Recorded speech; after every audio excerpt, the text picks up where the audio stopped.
Cette rencontre, pour nous, a atteint ses objectifs. Parce que nous avons voulu en faire une activité de communication.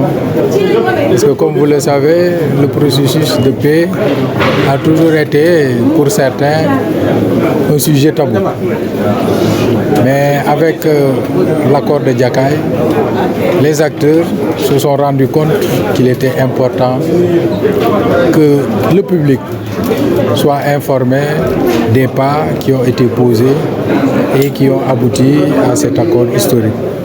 Donc c'est un des objectifs que nous avions poursuivi à travers l'organisation de cette rencontre. Et je puis affirmer que cet objectif a été largement atteint. Parce que les communications auxquelles nous avons eu droit ont permis quand même aux participants d'avoir des éléments d'appréciation beaucoup plus précis, mais surtout d'écarter en tout cas toutes les craintes et toute la désinformation qui a été notée et enregistrée à propos de ce processus. L'autre objectif que nous avons voulu poursuivre à travers la tenue de cette activité, c'était surtout de saisir cette occasion pour faire le plaidoyer en direction des autres factions qui sont restées encore dubitatives ou hésitantes à répondre à la main tendue de l'État, mais surtout un plaidoyer en direction des partenaires de l'État pour davantage d'accompagnement, parce que nous sommes conscients qu'il y a des pas franchis, mais il reste encore beaucoup d'efforts à faire. Si nous prenons le cas du déminage, la situation fait état d'1 500 000 m² qu'il faut traiter pour pouvoir les remettre à la disposition des populations. L'autre défi qui nous attend a trait à la réinsertion et à la réintégration des ex-combattants, mais surtout de toutes les populations victimes. Il y a également le défi du désenclavement de la région, qui passe par la réalisation d'infrastructures de mobilité telles que des routes, des pistes, des ponts. Et l'État aura besoin de l'accompagnement de ses partenaires pour répondre efficacement aux attentes des populations de la région dans ces domaines respectifs.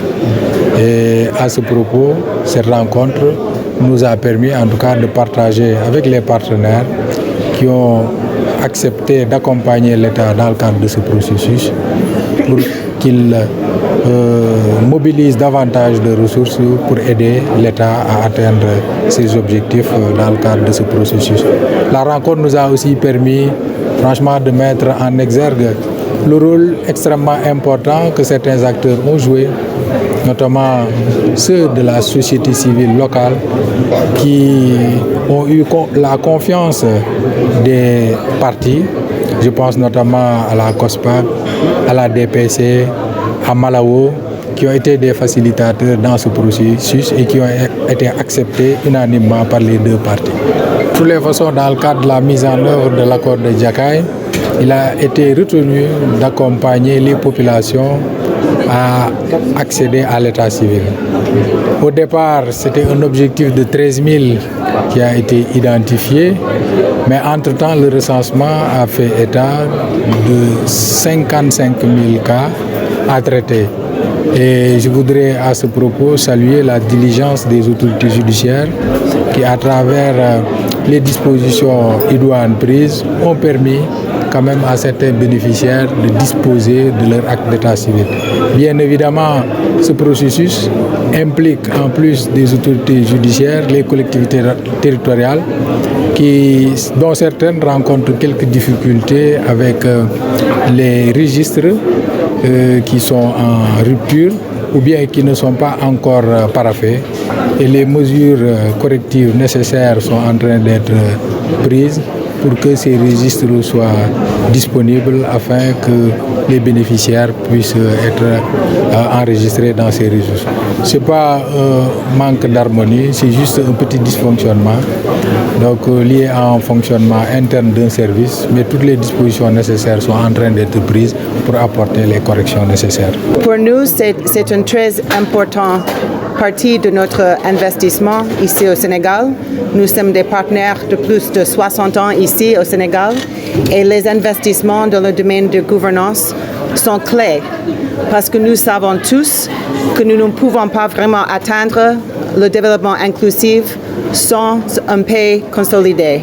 Alors aujourd'hui, je suis vraiment fière que nous avons appuyé à peu près 180 ex-combattants avec la réintégration sociale et économique ici au Casamance et aussi avec la préparation pour autant de 50 000 certificats de naissance qui sont importants pour que les personnes puissent vraiment avoir l'accès aux services de santé, l'accès à l'éducation.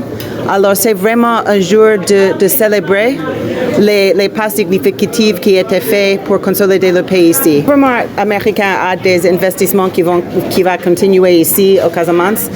Nous avons des grands investissements dans quelques domaines incluant l'éducation, la santé et nous aurons bientôt aussi une visite au terrain avec une équipe intégrée de notre siège pour spécifiquement lancer et discuter les opportunités qui seront limitées aux partenaires et aux organisations sénégalaises ici dans les domaines de santé, éducation et aussi demain j'aurai l'opportunité de visiter avec un de nos partenaires locaux qui vient de concourir et de recevoir le premier award direct du côté de l'USAID, c'est DECLIC.